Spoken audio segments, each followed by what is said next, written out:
Mesdames et messieurs, bonjour. Bienvenue dans notre chaîne QSH Academy.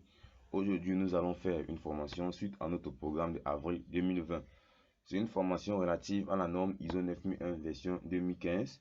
Et au cours de cette formation, il est question pour nous de passer en revue l'ensemble des lignes directrices de la dite norme, tout en donnant pour chacune de ces lignes directrices un ensemble de méthodes et outils nécessaires pour la mise en conformité vis-à-vis de ces exigences. Le module d'aujourd'hui est le quatrième module de la formation.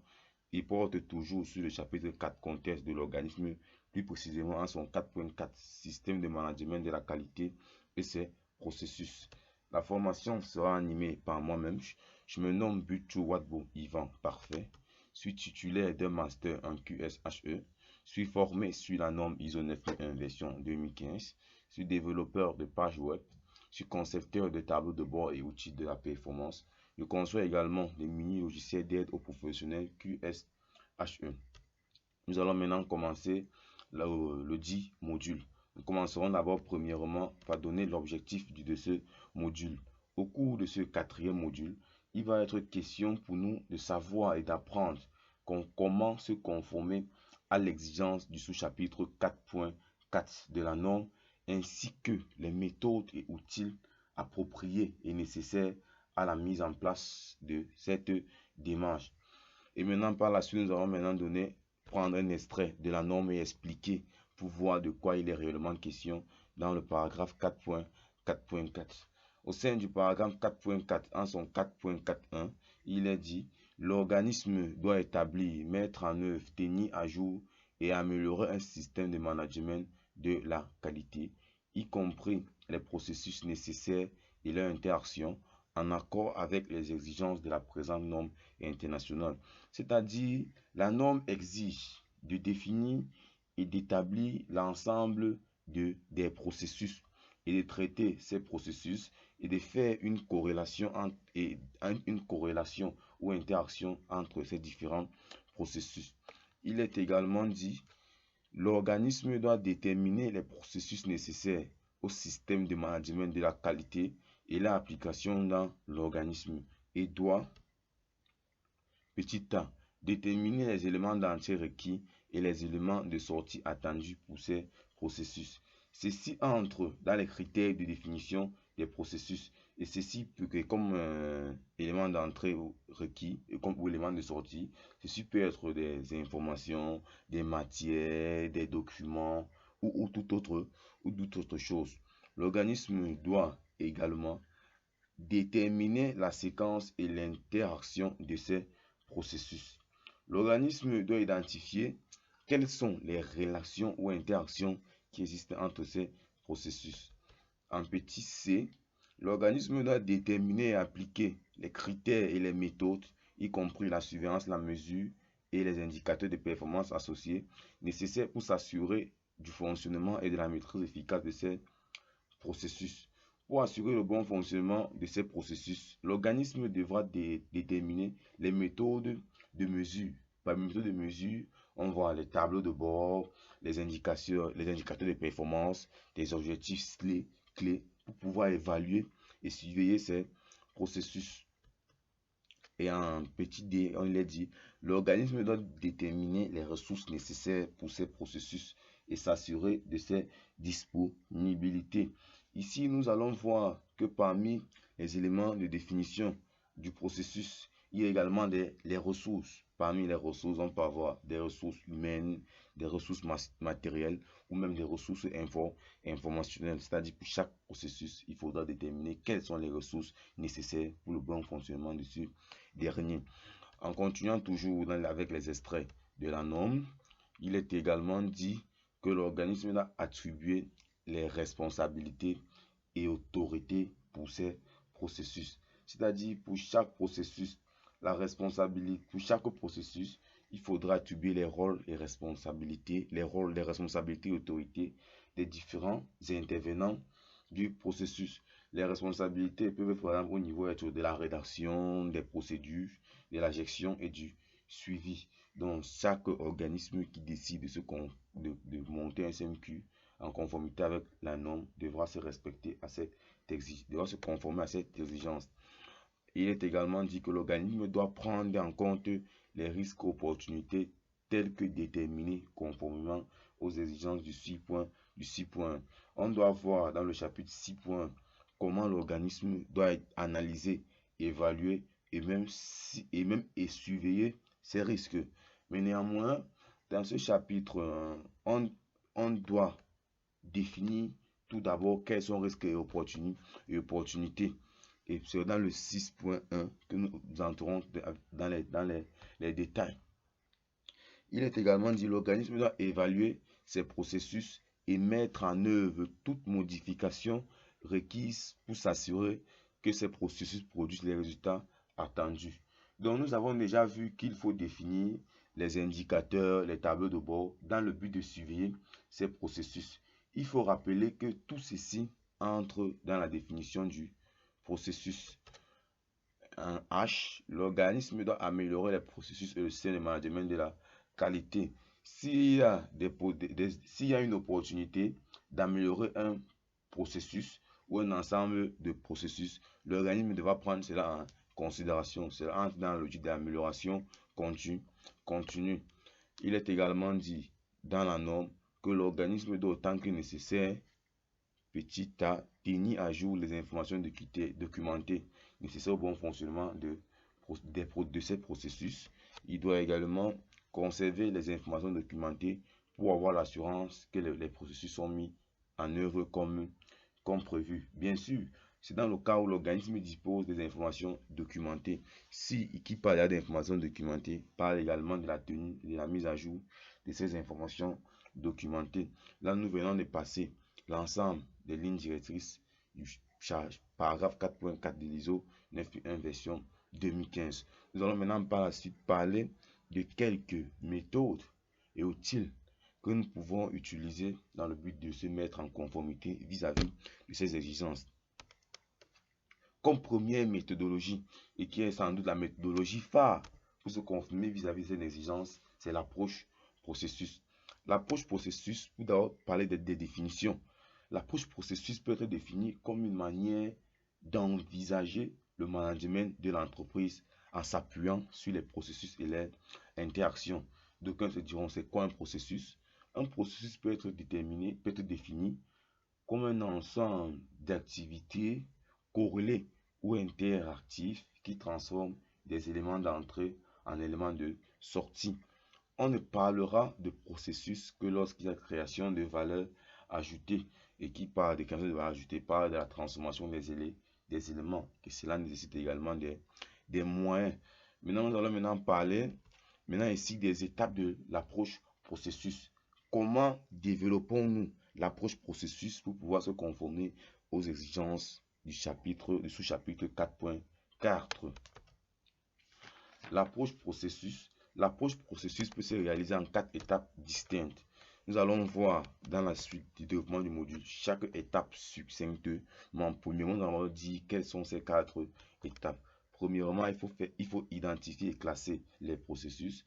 En deuxième point, il faut formaliser et décrire chaque processus. En troisième point, il faut adapter l'organisation.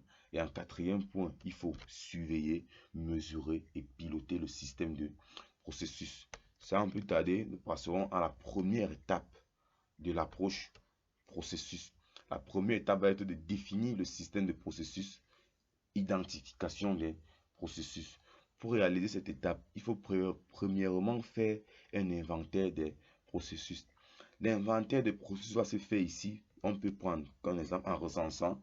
On va recenser les différentes activités de l'organisme.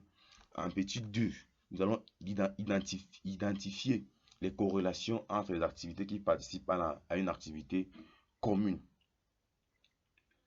Ici, on va regrouper les activités qui concourent à un même objectif et on va regrouper l'ensemble de ces activités dans un même processus. En troisième point, nous allons faire la classification. Après avoir fait l'inventaire de ces processus, il faudra ensuite les classer. On distingue 3 niveaux de classification. Le premier niveau de classification est le processus de management. Dans le processus de management, on voit tout ce qui est relatif à la direction, à la définition de la stratégie de travail, à la politique de travail. Les processus de management sont encore appelés processus de pilotage. Eux, ils permettent de conduire l'organisme, d'améliorer les dispositifs mis en œuvre, de vérifier la cohérence des décisions prises vis-à-vis des objectifs poursuivis. Et comme exemple de processus de management, on peut prendre définir et déployer la stratégie. Ça peut être un processus de management. Deuxième processus, on peut prendre piloter les activités ou également manager l'amélioration continue. C'est entre les processus de management. Comme second niveau de classification, on a également les processus de réalisation, encore appelés processus opérationnels. Eux, ils concourent directement à la réalisation du produit ou service depuis la détection du besoin jusqu'à l'évaluation et la satisfaction du client. La donnée de sortie de ces processus sont généralement des produits et services. Comme processus de réalisation, nous avons développé un produit, réaliser des prestations ou vendre un produit. Et comme troisième niveau de classification, nous avons les processus support. Ils sont également encore appelés processus de soutien. Eux vont plutôt contribuer à la disponibilité des moyens nécessaires au processus de réalisation, et la donnée de sortie est éventuellement la ressource.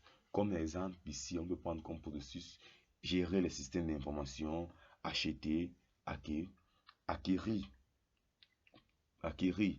Et en quatrième point, on peut faire la modélisation des processus. La modélisation des processus consiste en la représentation des processus au moyen d'outils graphiques. Généralement, on utilise ce qu'on appelle la cartographie. Cette cartographie va nous permettre de mieux comprendre le fonctionnement et même de poser un diagnostic au sujet des processus. Là, nous venons de finir l'étape 1 de l'approche processus. Maintenant, en étape 2, il sera question pour nous maintenant de formaliser et décrire chaque processus. Cette étape consiste à décrire et formaliser chaque processus. Pour formaliser, on doit par exemple la caractérisation du processus. On va dire quel est l'élément déclencheur du processus, c'est-à-dire son début, quelle est la fin, quel est le résultat ou la finalité de ce processus, quelles sont les activités relatives à ce processus, quelles sont les ressources nécessaires, quelles sont les contraintes. Cela entre toujours dans la définition du processus. Parmi les points pour décrire les processus, il y a également la vitalité, les éléments qui concourent à la vitalité du processus. Ici, on parle d'objectifs pertinents, on parle d'indicateurs de performance, et on parle également des tableaux de bord. On peut également ici maintenant faire une représentation graphique. On va stimuler de représenter graphiquement les activités ou procédures relatives à ces processus. On peut par exemple utiliser un logigramme. Maintenant, en étape 3 de l'approche processus, il faut adapter l'organisation. Par adapter l'organisation, on parle par exemple de déterminer quels sont les rôles et responsabilités de chaque intervenant qui intervient au niveau du processus. Comme responsabilité, la responsabilité la plus importante au niveau du processus est généralement celle du pilote de processus. Le pilote du processus ici peut avoir plusieurs rôles, à savoir il participe à la description des processus, il définit le ou les indicateurs et il monte également un tableau de bord, il surveille les processus et suit les indicateurs de performance, il améliore le processus, il anime la revue de direction et il rend aussi également compte à la direction. C'est un peu ça, grosso modo, ce qui consiste à faire dans l'étape 3 de l'approche processus. On adapte maintenant l'organisation de ce processus. En quatrième et dernière étape, il faut surveiller, mesurer et piloter le processus.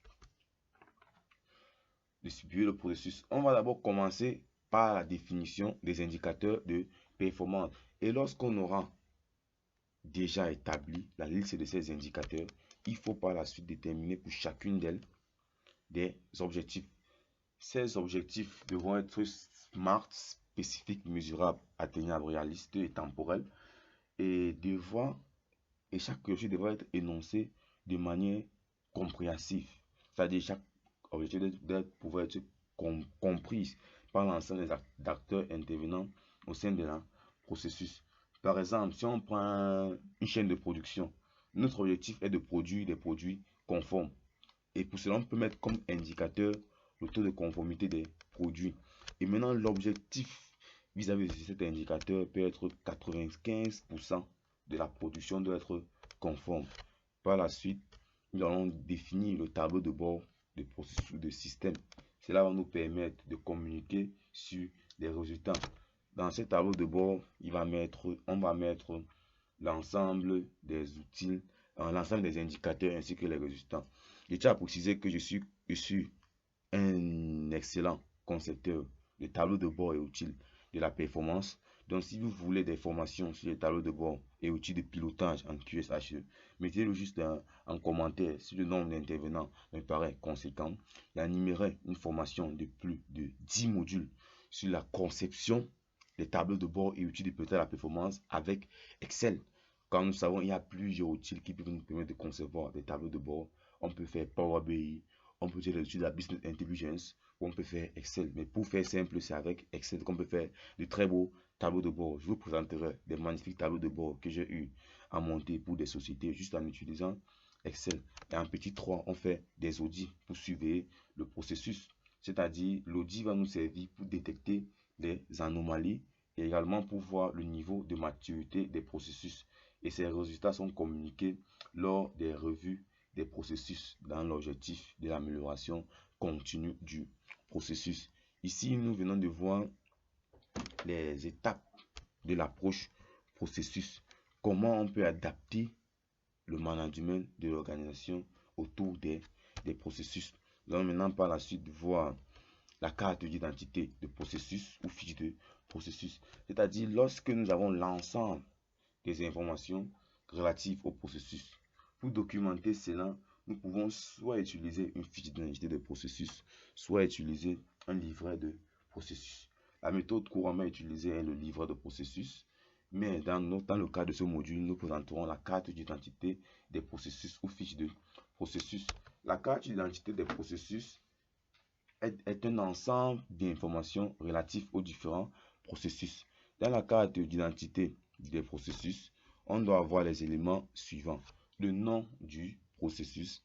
Maintenant, quelle est la finalité du processus, c'est-à-dire quel est le but ou l'objectif de ce processus. On doit avoir les responsabilités, quels sont les rôles et les responsabilités, les différents intervenants dans le processus, les indicateurs de performance. Dans ces indicateurs de performance, il faudra nommer la personne qui calcule le chiffre de l'indicateur. On va déterminer un objectif mesurable pour chacun des indicateurs. On va définir la fréquence de calcul de l'indicateur et le seuil d'alarme et même la formule pour calculer les indicateurs.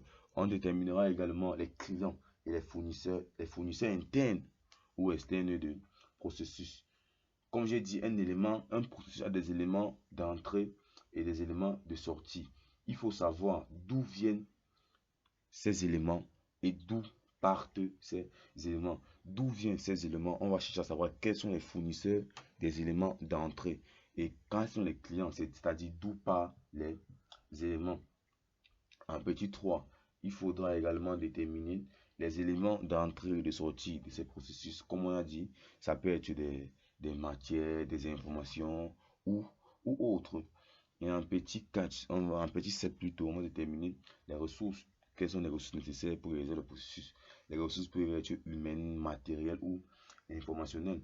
On doit également déterminer les risques et opportunités de ce processus, c'est-à-dire les risques qui peuvent influencer sur la finalité du processus. Et maintenant, quelles sont les opportunités d'amélioration du processus?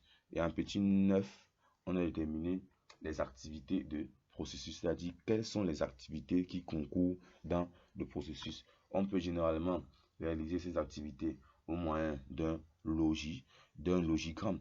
Voici ainsi dit comment on peut, après l'approche processus, après avoir identifié quels sont chaque processus, on pourra mettre l'ensemble des informations qui ont été collectées dans l'approche processus dans une carte d'identité des processus. Je vous montrerai un ensemble de cartes et en dernière ressource, j'oublierai les référentiels et documents qui sont liés au processus. Je vous montrerai un exemple de carte d'identité des processus. Nous verrons que dans cet exemple, nous aurons toutes les informations que nous avons eu à recueillir dans l'approche processus. Car l'approche processus est bien, mais documentée, c'est encore plus mieux. Comme exemple ici, nous allons prendre cet exemple de fiche d'identité de processus. Comme nous avons dit, nous mettons d'abord l'intitulé de processus. Quel est le pilote de processus, c'est-à-dire qui est la plus haute responsabilité au sein du processus. Maintenant, quel est le comité de pilotage du processus, c'est-à-dire qui gère le processus. Et en second lieu, on donne la finalité du processus. Étant donné que c'est un processus d'achat, la finalité va être de fournir des conditions d'approvisionnement à des meilleures conditions de coût, délai et qualité. La finalité peut aussi être d'acheter selon les critères et contraintes définis par la direction. Par la suite, nous donnerons les indicateurs de performance de ce processus.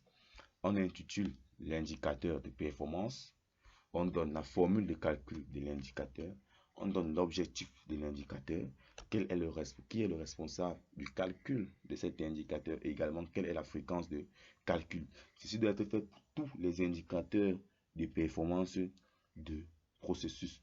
En petit 3, on donne les éléments d'entrée de processus. Quels sont les éléments nécessaires pour le début du processus et on donne également qui nous fournit ces éléments. Ici, par exemple, les éléments d'entrée étaient, il y avait des demandes d'achat, éléments de sortie d'un autre processus externe. Comme fournisseur, ici, on avait tous les services ainsi que les clients. Un élément d'entrée d'un processus peut être un élément de sortie d'un autre processus. Ça veut dire qu'un processus A peut être client d'un processus B et fournisseur d'un processus C. C'est pour cela qu'on a parlé d'interaction entre les processus qui fait qui pouvoir. Et en troisième point, après avoir terminé les éléments d'entrée de processus, quels sont les fournisseurs, on termine également les éléments de sortie de processus, quels sont les clients des éléments de sortie des processus. Par exemple, on avait des bons de commande, tous les services en profitaient, des produits réceptionnés, ça va aussi dans tous les services sont clients des éléments de sortie. On pourrait avoir comme client des éléments de sortie d'un processus un autre processus. Étant donné que les processus sont en étroite interaction. En petit 3, nous allons donner les risques qu'il y a une opportunité, les risques qu'il y a un impact sur le bon fonctionnement du processus ou sur la capacité du processus à atteindre les résultats qui ont été fixés. On a comme par exemple les risques liés à la qualité, par exemple le risque d'achat des produits non conformes, les risques liés au délai, les risques liés aux compétences, les risques liés à l'évaluation et à la sélection des fournisseurs. Après, nous passons aux opportunités d'amélioration du processus. On peut par exemple parler de la possibilité de former le personnel. En petit 3, la possibilité d'amélioration des procédures, c'est-à-dire les procédures de commande, des spécifications des besoins et 3 points de suspension. Après cela, nous allons modéliser et description des activités de processus. Donc, je tenais à préciser que pour faire ceci, nous avons le choix. Si on se base sur la FDX 150, on peut modéliser le processus en réalisant un logigramme, en réalisant un schéma des activités des processus qui montrera également les interactions entre les différentes activités de processus. On peut également modéliser de la manière dont, décrire le processus de la manière dont j'ai fait. On va prendre pour une activité, par exemple l'activité acquérir les ressources fonctionnelles. On va tenir qui est responsable, quelle est la responsabilité au sein de cette activité, c'est-à-dire l'activité réalisée par participer, de vérifier par et approuver. Et après on décrit l'activité. Qu'est-ce qu'il est réellement question dans l'activité. On donne également les caractéristiques d'efficacité de cette activité. Comment pourrons-nous savoir si l'activité fonctionne bien ou pas? On peut avoir comme caractéristique les bons prix d'achat, qualité des marchandises réceptionnées, le respect des délais de livraison. Et après, on donne également les risques opérationnels liés à l'activité. On peut avoir comme risque opérationnel risque des marchandises non conformes. Et on peut également donner un indicateur de pilotage au niveau de l'activité. C'est un peu ma modélisation, ma stratégie d'approche pour modéliser et décrire chaque activité de processus. Ensuite, on va maintenant passer à l'aspect gérance. On aura le formulaire d'enregistrement. Quels sont les formulaires qui nous permettent d'enregistrer les informations au niveau des processus? Ces informations qui vont nous aider pour remplir les tableaux de bord et voir le niveau des indicateurs de performance. Comme ici, comme formulaire d'enregistrement, on avait les demandes d'achat, les bons de commande, les fiches d'évaluation des fournisseurs. Maintenant, comme référentiel externe, notre processus ne tient pas trop des référentiels internes, il gère en interne. Mais si on avait des référentiels externes, on devait préciser par cela. Si par exemple notre processus était de... On peut prendre quel exemple? Un procédé de traitement des eaux. Il y a des normes en matière d'eau. Au moyen, au niveau des référentiels, on peut mettre la norme du codex alimentaire relatif à la qualité d'une eau potable. Comme référentiel interne, nous avons des spécifications liées à l'acquisition, puis également des procédures. Maintenant, à la fin, on met qui a rédigé le document, qui a vérifié le document, qui a approuvé. Chacun met une date et il signe. C'est également à préciser que chaque modification de la fiche d'identité de processus devant suivre cette même procédure. On va mettre qui a rédigé, qui a fait la mise à jour, qu'est-ce qu'il a vérifié, qu'est-ce qui est approuvé et il doit spécifier quelle modification il a apporté sur la fiche d'identité du processus. Ainsi, je viens de présenter un exemple de document qui peut nous servir pour recenser l'ensemble des informations que l'on avait recueillies lors de l'approche processus. Comme j'avais dit, d'aucuns pourraient également utiliser des livrets de processus pour recenser l'ensemble des informations qu'ils ont eu à recueillir lors de l'approche processus. Nous continuerons également ici avec la cartographie des processus. Lorsque dans l'approche processus, on parlait de la modélisation des processus, on peut, pour modéliser l'ensemble des processus et voir on peut également faire une représentation graphique des liens existants entre les différents processus de l'organisme. Pour faire cela, on passe à une cartographie des processus. Je tiens à préciser que la cartographie n'est pas une exigence de la norme. Donc pour modéliser nos processus, on peut également prendre une autre approche. Mais l'approche la plus convoitée et la plus connue dans le domaine, c'est la cartographie des processus. La cartographie des processus. Pour faire la cartographie des processus, on va se servir de la classification des 3 niveaux de processus qu'on avait vu: management, support, réalisation, et support pour modéliser. Si je vais prendre un exemple de cartographie des processus, voici par exemple une cartographie des processus. On a d'abord des entrants. Les entrants, c'est-à-dire, les entrants peuvent venir de différentes parties prenantes. Parties prenantes pourraient être les besoins, on va prendre des clients, des investisseurs.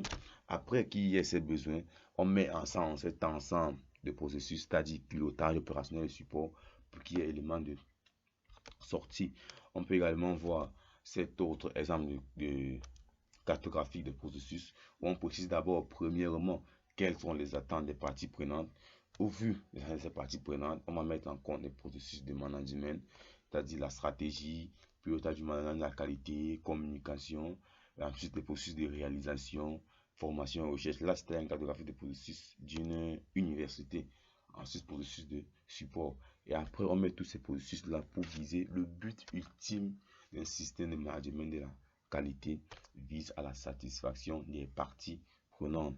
C'est également un autre exemple de cartographie des processus. Nous remarquons toujours processus de management en haut, processus opérationnel en milieu et processus de support en bas. Et on met également les interactions entre les différents supports. Et là, nous mettons les éléments entrants et là, nous mettons les éléments sortants. Voilà de très belles cartographies que je vous propose. Il y en a bien sûr des meilleurs.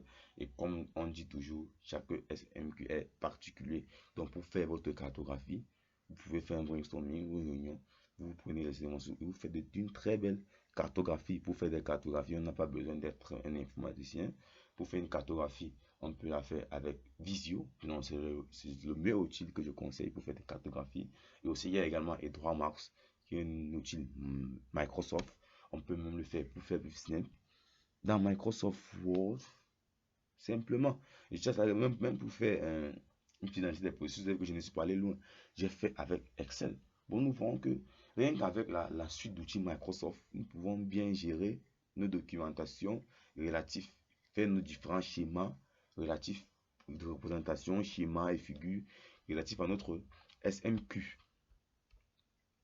Là, nous sommes arrivés au thème de notre formation. Pourtant, c'était le quatrième module de notre formation ISO 9001 version 2015 qui portait sur le 4.4 système de management de la qualité et ses processus. J'espère avoir été clair et j'espère avoir bien détaillé ma présentation. J'invite tout le monde qui n'a pas encore eu à s'abonner sur ma chaîne, à s'abonner, à activer la cloche, à lâcher un pouce bleu pour m'encourager à vous fournir toujours des prestations d'aussi bonne qualité. N'hésitez pas à mettre en commentaire toutes suggestions ou avis sur ma vidéo, également poser vos questions. Et je rappelle encore tous ceux qui veulent des exemples de documents, des documents que je présente dans ma formation, que ce soit en cartographie, que ce soit en fiche d'identité des processus, que ce soit des procédures, écrivez juste en commentaire, je vous aiderai. Le but de cette chaîne QSHT Academy étant de partager les connaissances. Merci de m'avoir suivi. N'oubliez pas de vous abonner, à lâcher un pouce bleu, à commenter et à partager cette vidéo si elle vous a plu. Merci et à la prochaine. On reste.